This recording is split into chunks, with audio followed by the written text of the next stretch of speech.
All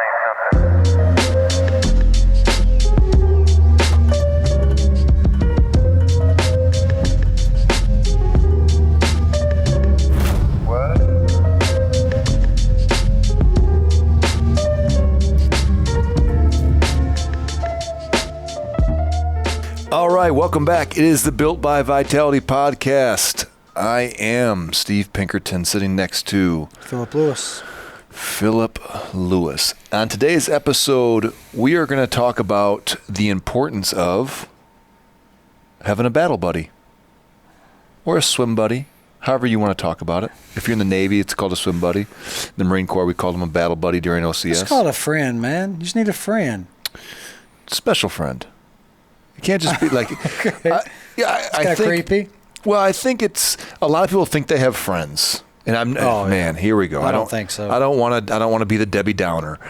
But the reality is a lot of people that you consider to be your friend aren't really your friends. Sure. They probably have bad things to say about you behind your back.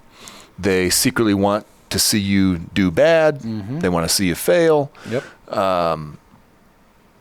You know, the old saying, we've talked about it before in this podcast, my old man would say, man, if you had just that many friends, you know, you can count your real friends on one hand. If you had 5 of those, man, that's a lot. You're in good shape. The only really friend I got is Roxy. I can tell her anything. She doesn't tell nobody what I say. I was trying to explain it to my daughter, my 14-year-old. I said, listen, kid, I know that you think all these people that you're around right now are going to be with you forever. It's not the case. And also, you know, I explained to her that there's no such thing as a secret in middle school or high school. No. There's no such thing. If you tell somebody that you do Everybody not want to come out, it's coming out. Yeah, I used to tell people all the time, like, you don't really think about it when you're in school, but people I went to high school with, middle school with, even some college, but like, I don't see them ever. And if you do see them out, it's always in the grocery store or something. You're like, hey, man, what are you doing in here? Yeah. I'm like, I don't know, man, just shopping. What do you think, man? Like, but that's, you know, and now weird. there are some people that have made great relationships in grade school, high school, college, and it works. But one the majority of those might last. Yeah, the majority of people kind of lose touch. It's just the way it is. You don't really meet. It's kind of sad. It is. But the younger you are, you're forced into it based on your geographic location. Mm-hmm. So you don't have a car until you're 16. You can't go anywhere. You don't get to choose who your neighbors are. You don't get to deal with what's around you. When we were kids, you didn't get to choose what school you went to. You know, there was one school in Tawas, Michigan. That's where we went. Mm-hmm.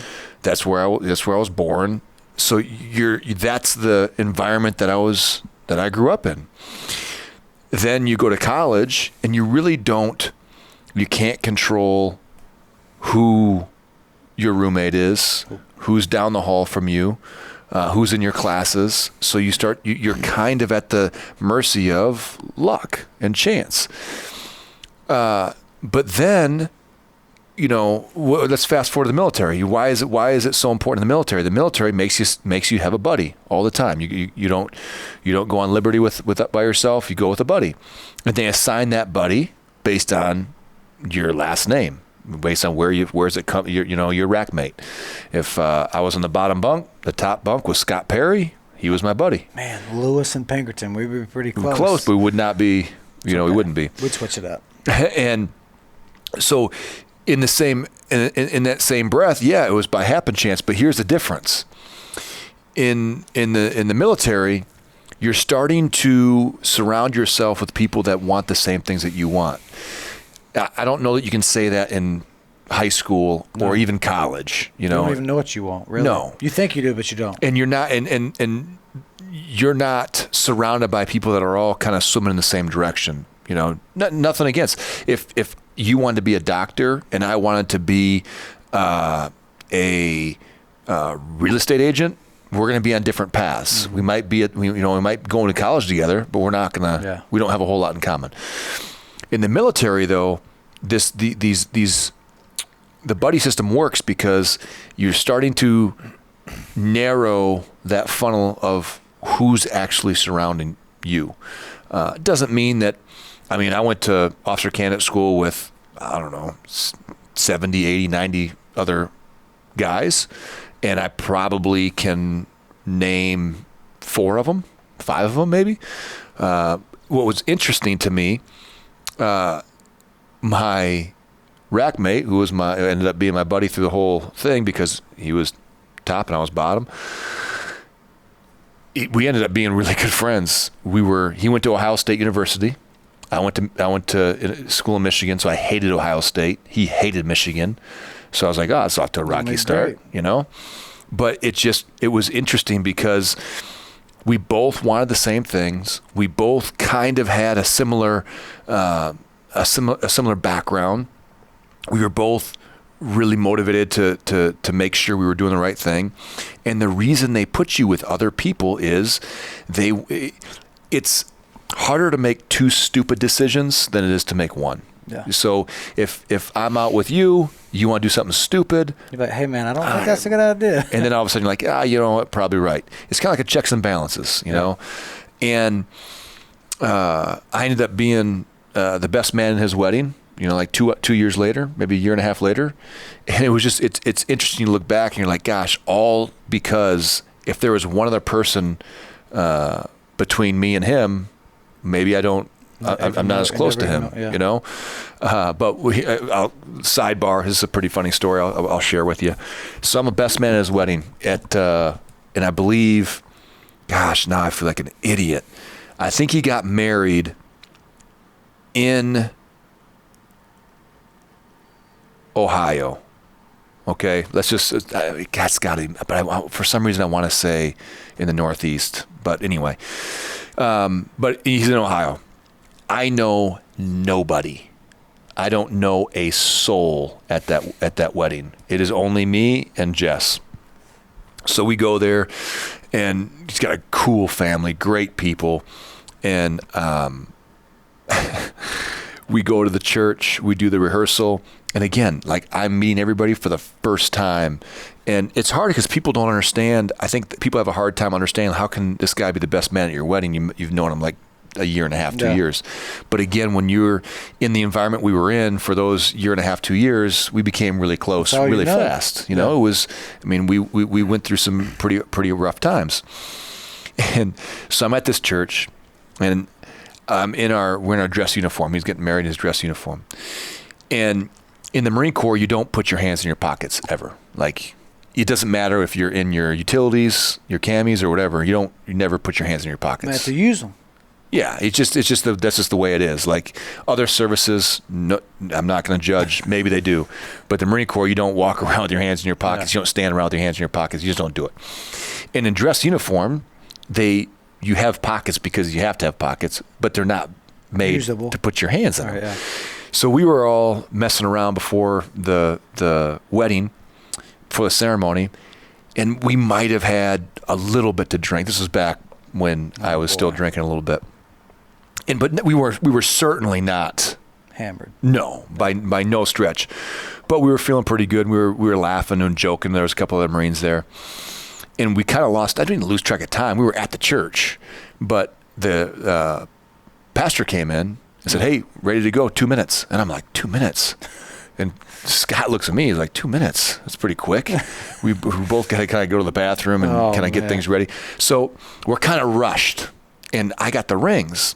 Oh. Well, usually you put the rings on your finger. You know what I mean? Like you'll just put the rings on your finger, and you put your hands kind of in your pocket, and that's where you keep the ring. You know what I mean? I didn't know that. I thought they had like the pillow with the ring on. Yeah, I mean we didn't do that. Okay. We just, he gave me the rings. Hey, yeah. When I say rings, you give me the rings.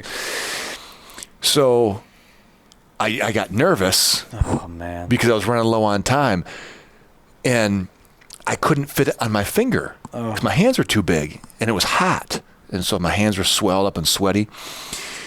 So as we're walking into the church down the aisle to get to where we stand, I didn't know what to do. I didn't want to hold it in my hand because it's going to be 15, 20 minutes. And I just took it without even thinking and dropped it down in my pants pocket. And immediately realized that you can't fit your hand in your pocket to, like, it's just too tight. But the rings went down there. But the rings went, her ring went down there.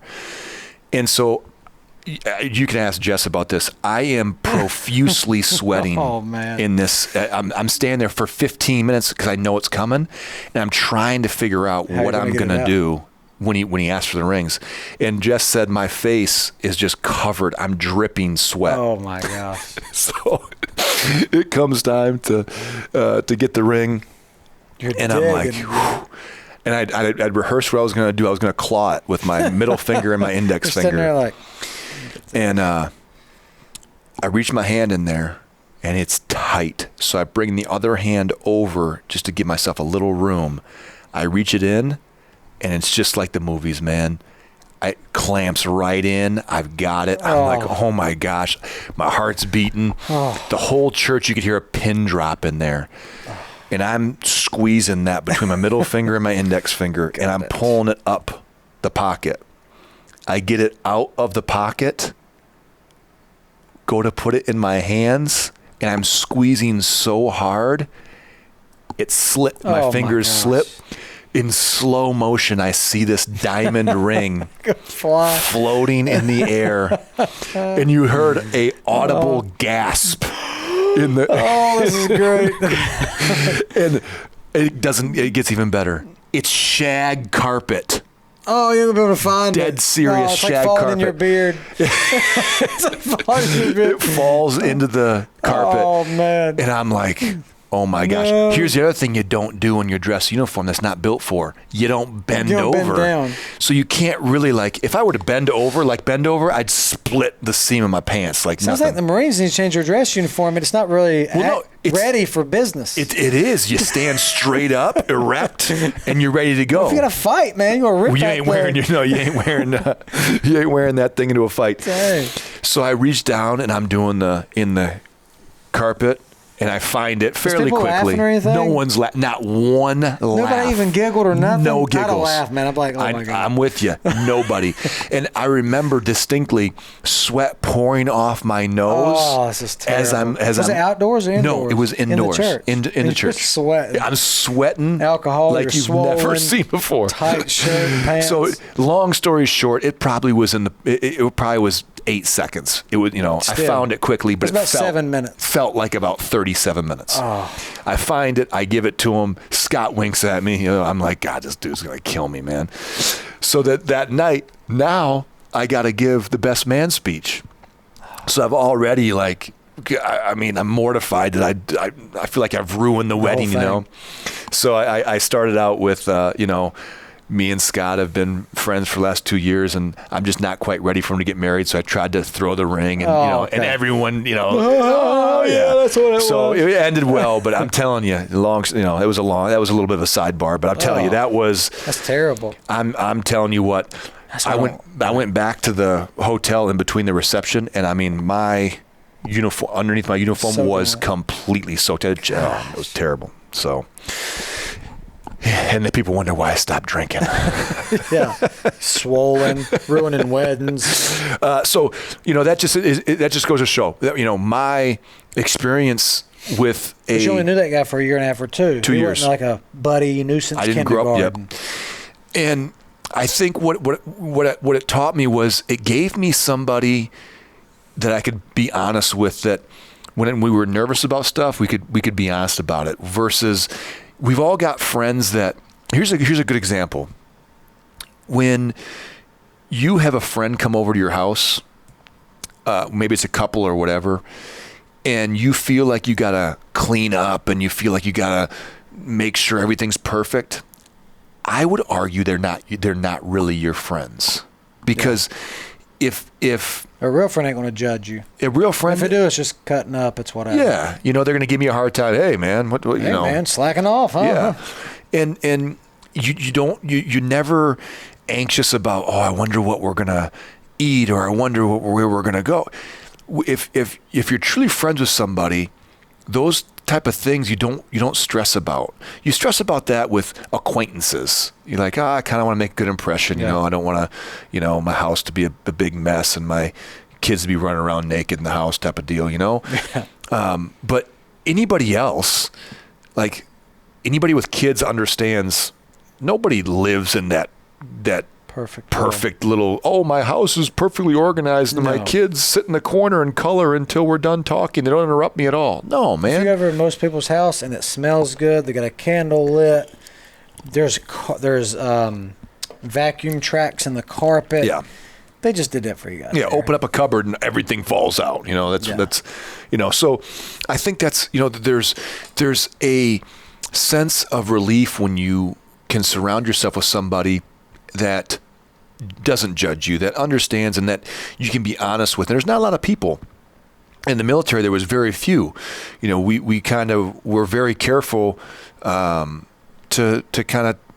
be real with people because we don't want to show that weakness. And I think, you know, with Scott, it was interesting because, you know, we both struggled at different things and we both were able to kind of communicate with each other, and it gave us that kind of outlet to that stress relief to kind of do our own thing and talk through that. And I think that was really my first exposure to, I mean, I had good friends in high school, but not like that. Yeah. Not really. And in college, close with? I had good friends in college. You know, I was in a fraternity that was all a bunch of football players and athletes, and I had good friends. But this was different. This was the first time where, man, I really felt like I had somebody that, man, they really wanted to see me succeed. They wanted to see me, you know, do well. They weren't secretly saying, man, I hope he screws up this, you know, the op order or whatever. Male version of Jess. Yeah. Kind of, right? Yeah. Now, when we talk about, they want to see you succeed. They care about you. They're like, they're not judging you all the time. That's why you married Jess. Like, it was like, that's a true best friend. Yep. And outside of your spouse, I mean, that's kind of obvious. Some people say that, well, my best friend's my spouse. Yeah. I'm like, well, you still need another friend. Yeah. Your spouse better be that person for you, or else you're in deep trouble. But you still need somebody else. You still need some other people around you. And, you know, sex. Yeah. Yeah. I agree. Like, I'm married to Jess. My best friend is Jamie. Yeah. You'd be like, well, wait a minute. Yeah. Yeah, exactly. Something's wrong. And I think that it's kind of it's hard for people these days to establish those good friends because you've got social media, you've got all these other things that what's tough is you've got a ton of acquaintances that, man, they'll really, you don't have time. I mean, time is your limiting factor. Mm-hmm. And if you try and spread it among 35 different people, you'll never really get a core group of real true friends. And again, I'm not trying to say that people. It's hard to appease them all. Yeah, it's hard to like. I'm certainly not saying that you can't have 20 or 25 good friends. They're not going to be your. I'm not saying that, but I'm saying you got to have, out of those 25 people. If someone tells me you got 20 or 25 people they're good friends with, how many people really know like what's when something if something bad comes up or who you talking to? Help, who's your first one you call out of the 25? Yep. Or your first two? Those are probably your real good friends out of the 20 or 25. And I think that, you know, and then you've got to, you know, think about it on every level. There are people inside this gym that inside the gym, they're their battle buddy. Mm-hmm. And I think that's really important. I don't think that someone's battle buddy in the gym has to be the person that their outside world revolves around and they do a bunch of stuff with. But I think in the gym, you got to have someone that holds you accountable. You got to have someone that you're going to text and say, hey, man, I think I'm going to sit this one out. I got something going on. They're like, no, you're not. Just come on. It's 10 minutes. Let's go. Yep. And I don't know. We've done that before when we go to squat or do something. Yeah. I'm like, man, not today. But like, come on, let's just do it. Then after you feel so much better. Yep. But if I didn't have that, I just wouldn't have done it. Yep. And I think people need that. It's so important, and I hear that all the time in here where I'm like, I wasn't gonna come, but so and so gave me a hard time, and I'm here. Yeah. And that's why in every area of your life, you got to surround yourself with somebody or a group of people that are going to hold you accountable, and they're going to call out your BS. They're going to call out and say, hey man, listen, you're being an idiot. Like, snap out of it. You know, someone's moping around, woe is me, whatever. Someone's got to be there to be like, hey, listen, you know what? Suck it up. Stop being a baby. Let's go. And I think so often now we find that people are afraid to give that tough love for people because people are so sensitive, and they don't have that person that kind of jerks the slack out of them and says, hey, knock it off, man, let's go. Yeah. You know, you're ruining my experience. Like,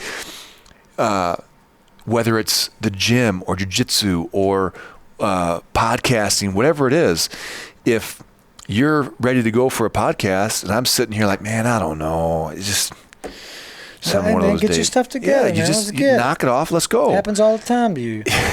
Yeah, and I think that those type of people are so important in our lives, and some of us, we avoid that because we want people to tell us what we want to hear, not what we need to hear. It's not sometimes enjoyable to have someone explain to us what we want to, what we need to hear. We want someone to say, hey man, it's all good. I feel the same way. You know what? Let's skip the gym. Let's hit up Steak and Shake, or Buffalo Wild Wings, whatever. And we'll go get 40 wings. Yeah, a couple beers make it feel better. Instead, man, say, hey, you know what? That might be a good wing, man. I need to find one of those. Yeah. Get rid of you, and I'll get that guy, the Buffalo Wild Wing guy. I think that is probably the most prevalent type of person that's out there right now. Yeah. Because here's what happens. When you surround yourself with someone that's not motivated, they don't want you to be motivated because it makes them feel bad. It makes them feel less, right? So whether they admit it or not, in their subconscious or whatever it is, they feel a type of way. Yeah, but when you get yourself, and that's where I feel like I'm very, very, very lucky and super fortunate. Like today, I was on my way to my office. I was going to take a little 20-minute nap, little siesta, reset the batteries, and Metcalf and Pete were down there, and they'd come in when we were finishing up. I was finishing up coaching Trackhouse, and Mike was like, hey man, how you doing? I said, good, doing good. He's like, you already hit something today?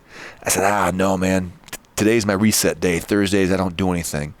Walked up to my office, I looked over the railing, I was like, man, it's a 3-person workout. There's 2 of them. That's why he's asking. You know what? I'm going to go down there. So I went down there and they're like, oh man, jump in with us. And it's like, man, no matter what I want to do, I'm always one person away. I'm one step away from someone else. Be like, hey, let's go get something. If I want to go train, I can walk past Brent and be like, hey, what are you doing today? And he's like, oh, I'm doing this, and this. Or Spencer's like, oh, I'm hitting this Metcon. Let's do something. Or Derek's in the back. People's always doing something. Someone's always there, and someone always wants to kind of pull you into the fold. And I try and do that for other people too, where, we were going to do a little belt squat yesterday. I was solo. Guess who walked around the corner? Old DP. Oh. I said, hey, I got a great warm-up for us. He said, oh, great. Derek. But, we finished. It was a 30-minute little crazy leg trasher. He's like, bro, thanks for doing that. And it's that simple. Like, I wouldn't have went that hard without Derek, and he wouldn't have done it without me. Yeah. So if we start to look at this from an abundance standpoint, and like, instead of saying, Sean Pete was telling me, he said, he's got this men's group, and it made so much sense. He said, the men's group that is a bunch of high achievers, that instead of saying, man, I don't want Philip to take a bigger piece of the pie because that's less for me, their mindset is, screw that, let's get a bigger pie. Let's make the pie bigger so we all get bigger pieces.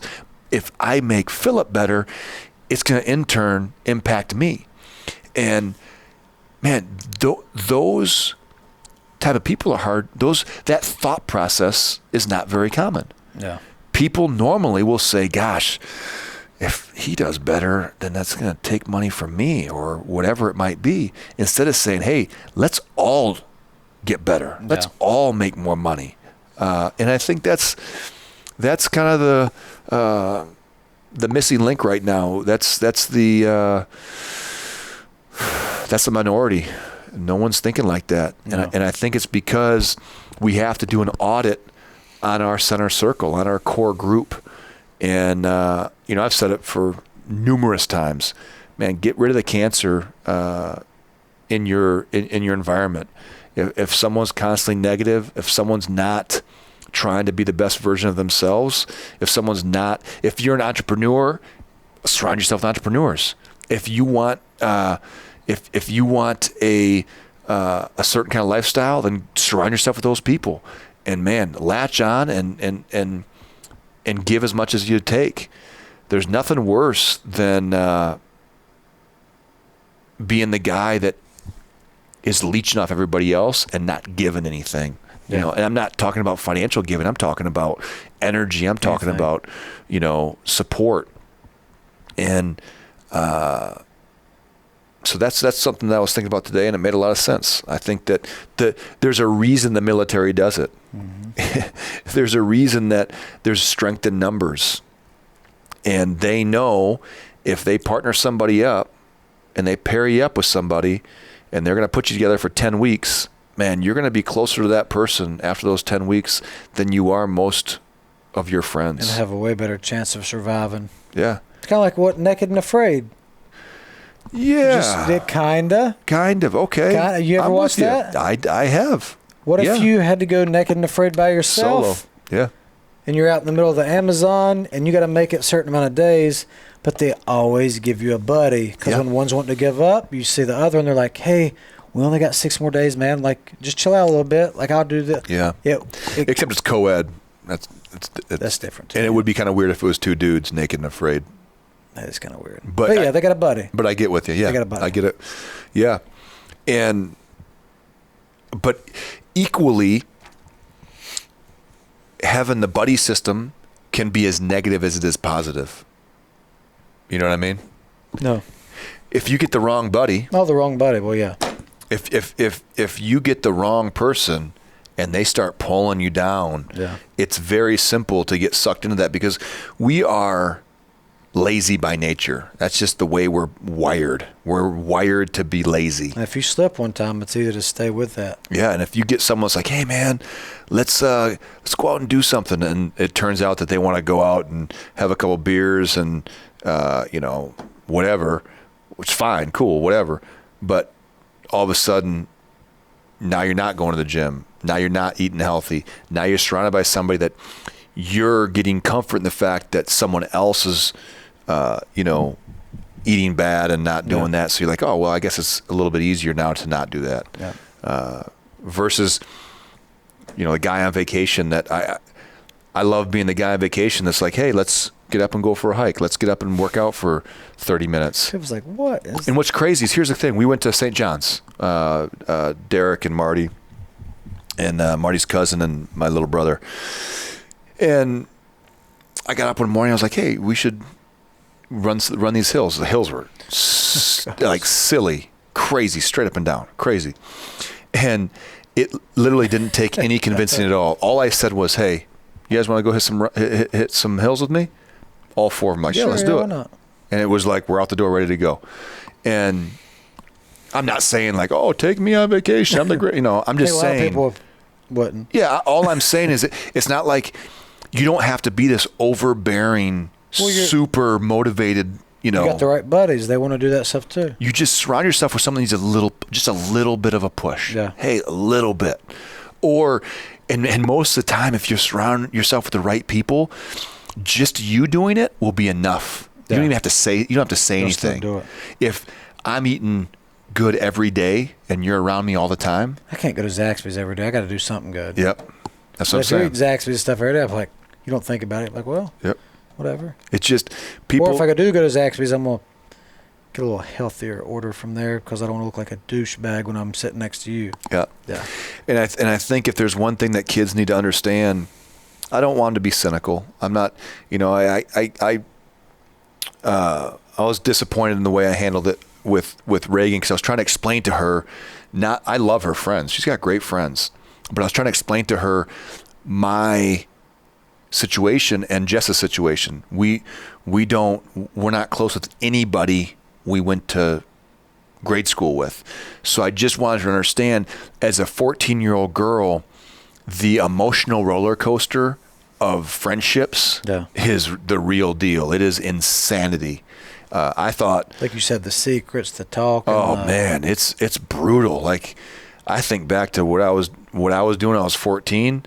I was playing like Madden and, playing G.I. Joe in the woods. Like, it's so simple. I don't remember there ever been any drama when you're a 14-year-old boy. You literally play video games, play outside. You didn't have that stuff. Well, let me tell you, there is some serious drama, okay?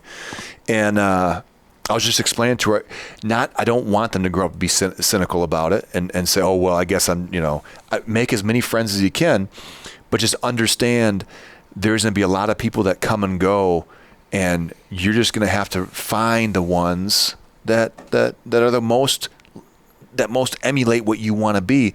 And as a parent, man, it's a tough thing, because I know what it's like. She's limited to a small group of people because of where we're at, what school, whatever. All these different circumstances kind of force her hand. It's like relationships too. People date a long time, or they get married or whatever, and that's their person. And then something happens, and I've seen it absolutely wreck people to where they're like, they don't go to work, they don't eat, they don't sleep, they don't work out. Like, it wrecks them for long periods of time. Yeah. I'm like, man, this, like, the friend, like, it might come and go. Like, it's just what happens. But you know what? You can't let it shut you down. I watched my old man. He pretty much had 2 or 3 guys. That was it. Those were the staples of my childhood that he would hang out with, and that was it. Like, that was his crew. He had 2 people, and I remember thinking to myself, man, if I could just have 2 friends the way that he's got these 2 friends, that would be pretty incredible. And that's what people need to understand, is find those 1 or 2 people, and understand that you can have as many friends as you want. Just understand the difference. That's all I'm trying to say. Understand the difference between a friend and an acquaintance. Yeah. And there's a reason why, you become so close. When you go through some tough times, you'll find out what do they always say? You'll find out who your real friends are when things aren't going right. Because the other one's a peace out quick. Yep. And so I feel like I'm very fortunate to have a really, really loyal group of people surrounding me. And how many do you think you got? Man, I don't know. Like the number, like we said earlier, 20 or 25. But if something pops off, who's the first couple you would call? Man, you don't have to name them, just a number. I've probably got 4 or 5, maybe 6, which is I'm very lucky. Good. But I would say my brothers. I think I'm really lucky that my 2 brothers and my sister.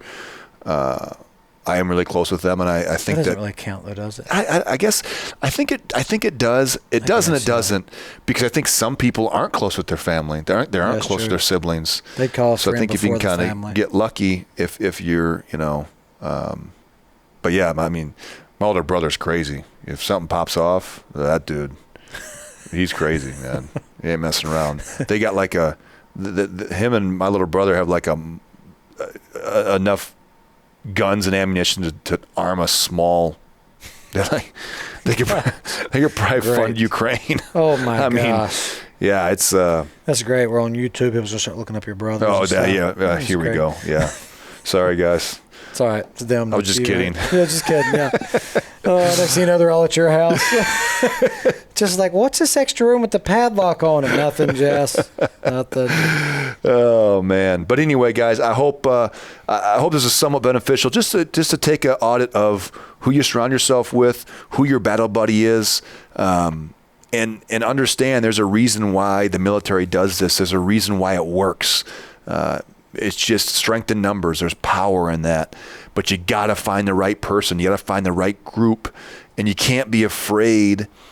You can't be afraid to audit that group. Mm-hmm. People's situations change. Your situation changes. You might decide that, the group of party animals is no longer what you want to do. who you want to surround yourself with. If you want to be successful in life, probably going out and partying is not the way to do it. No. And so that's all I'm saying. But anyway, I hope you guys have a great rest of your day.